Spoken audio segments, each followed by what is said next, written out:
Pandian store சீரியல்ல அடுத்து வர எபிசோட்ல என்ன மாதிரியான ட்விஸ்ட் எல்லாம் இருக்க போகுதுங்கிறத இந்த வீடியோல பார்க்கலாம். மயிலு அழுதுகிட்டே தான் வீட்டுக்கு வராங்க. பாக்கியம் ரொம்பவே சந்தோஷத்துல இருக்காங்க. குழந்தைக்காக யோசிச்சாது மயிலு மாப்பிள்ளை கூட சேர்ந்து வாழணும்னு சொல்லி முடிவு எடுத்திருப்பாயான்னு சொல்லிட்டு, ஆமா பாக்கியம், கண்டிப்பா மயிலு அப்படி ஒரு முடிவு தான் எடுத்திருப்பான்னு சொல்லிட்டு மாணிக்கமும் சொல்லிட்டு இருக்காங்க. இப்ப மயிலு வீட்டுக்கு வராங்க.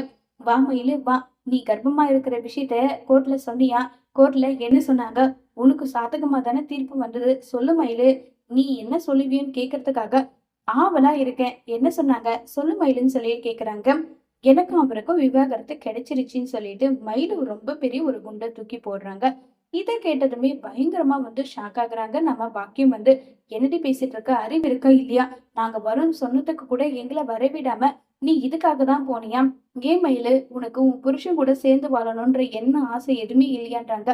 நான் மட்டும் ஆசைப்பட்டா போதுமா? அவரு கூட எனக்கு இனி வாழ விருப்பம் இல்ல. நான் வேலைக்கு போறேன், சுயமா சம்பாதிக்கிறேன்.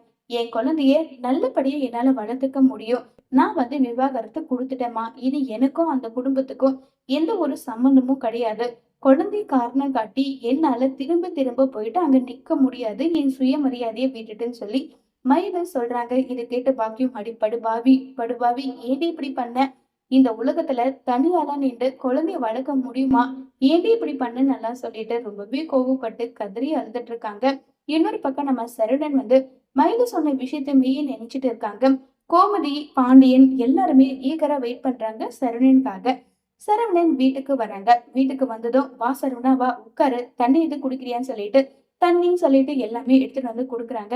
கோர்ட்ல என்னாச்சுன்னு சொல்லி கேக்குறாங்க. நமக்கு சாதகமா தாமா முடிஞ்சது. நான் கூட பயந்தேன், மயிலு குழந்தைய காரணம் காட்டி விவாகரத்து வேண்டாம்னு சொல்லிடுவாளுன்னு நினைச்சேன்.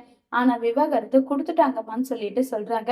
இதை கேட்டு பாண்டியனுக்கும் ஷாக் ஆகுது, கோமதிக்கும் ஷாக் ஆகுது. ஏண்டா, குழந்தையோட எதிர்காலத்தை மனசுல வச்சு கூட நீ மயிலுக்கு விவாகரத்து கொடுக்க மாட்டேன்னு நினைச்சேன்.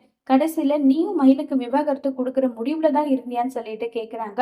ஆமாமா, என்னால இனி அந்த பொய்க்காரி கூட எல்லாம் வாழ முடியாது. அதுக்காக குழந்தைய ஒட்டுமொத்தமா நான் விட்டும் கொடுக்கலையே.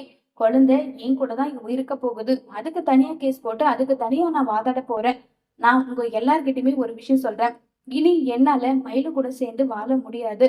நான் அஞ்சலியை தான் காதலிக்கிறேன். அஞ்சலியை தான் கல்யாணம் பண்ணிப்பேன். அஞ்சலி கூட தான் நான் வாழ போறேன்.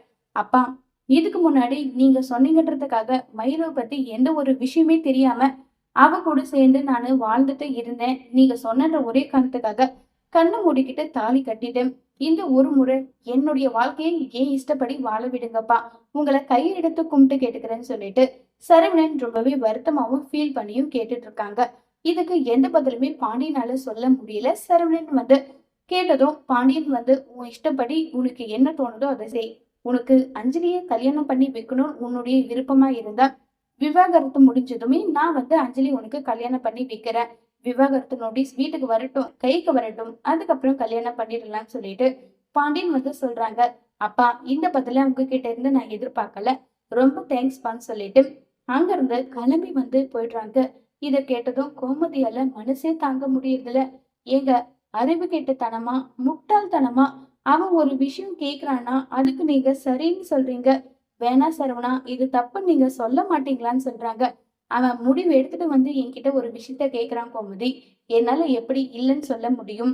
எதுவா இருந்தாலும் அவனுடைய வாழ்க்கை அவன் கையில.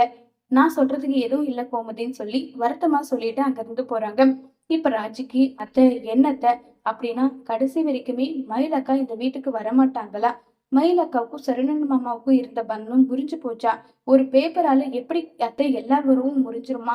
சரவணன் மாமா இப்படி இருப்பாரு நான் நினைச்சு கூட பாக்கலன்னு சொல்லிட்டு ரொம்பவே வருத்தத்துல பேசிட்டு இருக்காங்க. ராஜி இப்ப ஒரு பக்கம் நம்ம மயில ஒரு ஃபீல் பண்ணி அழுதுட்டு இருக்காங்க.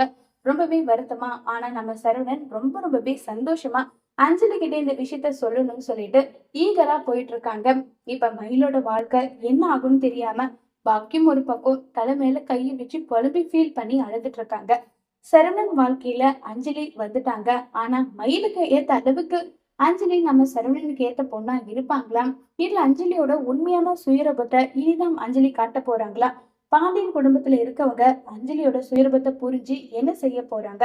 சரவணனோட மனசை மாத்தி திரும்ப மயிலு கூடவே சேர்த்து வைக்க முயற்சி பண்ணுவாங்களா? அதுக்கு சரவணனுடைய பதில் என்னவா இருக்க போகுதுங்கிறத வர போற எபிசோட்ல வெயிட் பண்ணி பார்க்கலாம். தேங்க்யூ.